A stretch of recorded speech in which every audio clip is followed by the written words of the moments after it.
జై శ్రీరామ్. అందరికీ నమస్తే అండి. నేను మీ గోదావరి ఆడపడుచుని. ఈరోజు పెండ్లం మామిడికాయ ఎలా వండుకోవాలో చూద్దామండి. ఇప్పుడు మీరు చూస్తున్నది పెండ్లం పోదండి. ఇంతకుముందు మీకు చూపించానండి.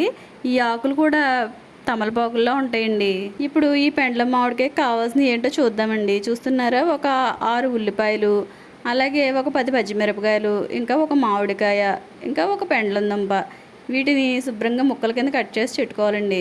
ఉల్లిపాయ ముక్కల్ని ఇలా చిన్న ముక్కలుగా కట్ చేసుకోవాలండి. చూస్తున్నారా ఎలా కట్ చేశానో. అలాగే ఒక 10 పచ్చిమిరపకాయలు తీసుకున్నాం కదండి, వాటిని చీరికలుగా చేసుకున్నాము. ఇంకా మామిడికాయ ముక్కలను కూడా చిన్న ముక్కలుగా కట్ చేసుకున్నాము. ఇప్పుడు మనం పెండ్లం దుంపను కూడా కట్ చేసుకున్నామండి. అయితే పెండ్లం దుంపని కట్ చేసిన తర్వాత బియ్యం కడుగు నీళ్ళలో మాత్రమే వేయాలండి. పెండ్లం దుంప చాలా జిగురుగా ఉంటుందండి. అందుకని చెప్పి మనం బియ్యం కడిగేటప్పుడు ముందుగుంట కడిగిన నీళ్ళు బయటకు పంపేసి రెండోసారి కడిగిన నీళ్ళలో ఈ ముక్కలు వేసుకోవాలండి. చూస్తున్నారా, నేను బియ్యం కడిగిన నీళ్ళలో వేసానండి. ఇప్పుడు మనం కూర ఎలా వండుకోవాలో చూద్దాం రండి. ముందుగా స్టవ్ వెలిగించి దానిపై ఒక ప్యాన్ పెట్టి దానిలో ఆయిల్ వేసి, ఆయిల్ కాగాక ఉల్లిపాయలు పచ్చిమిరపకాయలు వేసి వేపుకోవాలండి. ఈ కూర వండేటప్పుడు ముందుగా ఉప్పు మాత్రం వేయకూడదండి. ఎందుకంటే ఉప్పు వేసినా మామిడికి వేసినా ముక్క ఉడకదండి. అందుకని చెప్పి ఈ పెండ్ల ముక్కలు బాగా వేగిన తర్వాత మాత్రమే ఉప్పు వేయాలండి. అలాగే మామిడికాయ ముక్కలు కూడా వాటర్ వేసి కొంచెం ఉడికిన తర్వాత అప్పుడు వేయాలండి. ఇప్పుడు ఆయిల్ కాగింది, ఉల్లిపాయ ముక్కలు పచ్చిమిరపకాయ ముక్కలు వేసానండి. వీటిని వేపాలండి. మా గోదావరి జిల్లాలో ఈ కంద, పెండ్లం, చామదుంపలు, చిలకడ దుంపలు ఇవన్నీ కూడా పండుతాయండి. మీకు ఇంతకుముందు షార్ట్ వీడియోలో చూపించానండి పెండ్లం తోట ఎలా ఉంటుందో. అలాగే ఈ పెండ్లం ఆకులు కూడా తమలపాకుల్లో ఉంటాయండి. మీరు చూసే ఉండుంటారు. ఒకవేళ చూడకపోతే తప్పకుండా చూడండి. ఇప్పుడు ఉల్లిపాయలు వేగిపోయాయండి. చూస్తున్నారా, గోల్డెన్ కలర్లోకి వచ్చాయి. ఇప్పుడు పెండ్లం ముక్కల్ని వేసేద్దామండి. మనం బియ్యం కడుగు నీళ్ళలో మాత్రమే ఈ పెండ్లం ముక్కలను వేసుకోవాలండి. అలాగే ఈ ప్రాసెస్ అంతా చేసేటప్పుడు మీడియం ఫ్లేమ్లోనే పెట్టుకోవాలండి. గ్యాసు పెద్ద మంట పెడితే మాడిపోతాయండి. అలాగే చిన్న మంట పెడితే ఉడకదండి తొందరగా. చూస్తున్నారు, ఇప్పుడు ఈ ముక్కలన్నీ వేసిన తర్వాత మీడియం ఫ్లేమ్లో పెట్టి మాత్రమే దీన్ని మగ్గించాలండి.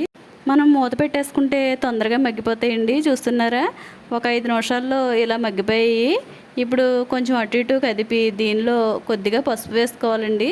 మీకు ముందుగానే చెప్పాను కదండి, ఈ కూర పూర్తిగా ఉడికే వరకు కూడా దీనిలో ఉప్పు వేయకూడదండి. అందుకని చెప్పి మనం ముందుగా పసుపు వేసుకుంటున్నామండి. అలాగే ఈ పెండ్లం మామిడికాయ కూరలో మామిడికాయ వేసి మళ్ళీ కారం కూడా ఎక్కువే పడుతుందండి. నేను ఈ చిన్న స్పూన్ కాబట్టి 3 స్పూన్లు కారం వేస్తున్నానండి, స్పైసీగా ఉండడం కోసం. మీరు కారం ఎక్కువగా తినకపోతే 2 స్పూన్లు వేసుకోండి, సరిపోతుంది. అలాగే ఇప్పుడు కొద్దిగా అల్లం వెల్లుల్లి పేస్ట్ కూడా వేసుకోవాలండి. చూస్తున్నారా, ఈ అల్లం వెల్లుల్లి పేస్ట్ వేసిన తర్వాత ఇవన్నీ కూడా ఒకసారి గరిటెతో కలుపుకోవాలండి. ఇలా కలిపిన తర్వాత దీన్ని మూత పెట్టి మగ్గించాలండి. అది ఎంతవరకు అంటే ముక్క మెత్తగా అయ్యే వరకు కూడా మగ్గించాలండి. చూస్తున్నారా, ఇప్పుడు ముక్క మెత్తగా ఉడికిపోయిందండి. ఇప్పుడు దీనిలో కూరకు సరిపడా సాల్ట్ వేసుకుందామండి. ఈ పెండ్లం మామిడికాయ కాంబినేషన్ చాలా బాగుంటుందండి. మీరు కూడా ఒకసారి ప్రయత్నించి చూడండి.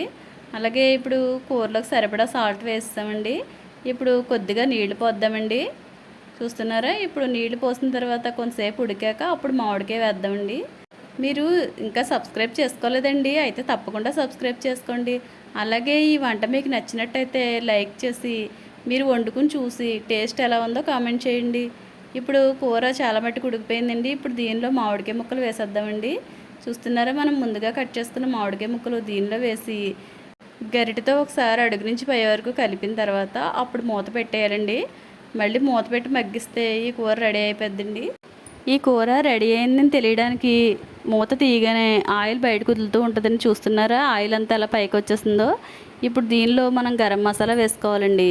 గరం మసాలా వేసుకున్న తర్వాత ఒకసారి గరిటెతో కలిపి మళ్ళీ మూత పెట్టేసుకుంటే 2 నిమిషాల్లో కర్రీ రెడీ అయిపోద్దండి. అప్పుడు మనం వేడివేడి అన్నంలో ఈ పెండ్లం మామిడికాయ కూర వేసుకుని తింటే ఉంటుందండి, చాలా బాగుంటుందండి. ఇప్పుడు ఈ కర్రీ రెడీ అయిపోయిందండి. మూత తీయగానే గుమగుమలు ఆడిపోతుందండి. ఈ ముక్కను చూస్తుంటే నోరు ఊరిపోతుందండి, అంత బాగుంది. ఇప్పుడు వేడివేడి అన్నంలో ఈ కూర వేసుకుని తినేయాలండి అర్జెంటుగా. మీ అందరికీ కూడా ఈ వంట నచ్చినట్టయితే తప్పకుండా ట్రై చేసి చూడండి. అలాగే మీకు ఈ వీడియో నచ్చినట్టయితే ఒక లైక్ చేయండి. జై శ్రీరామ్.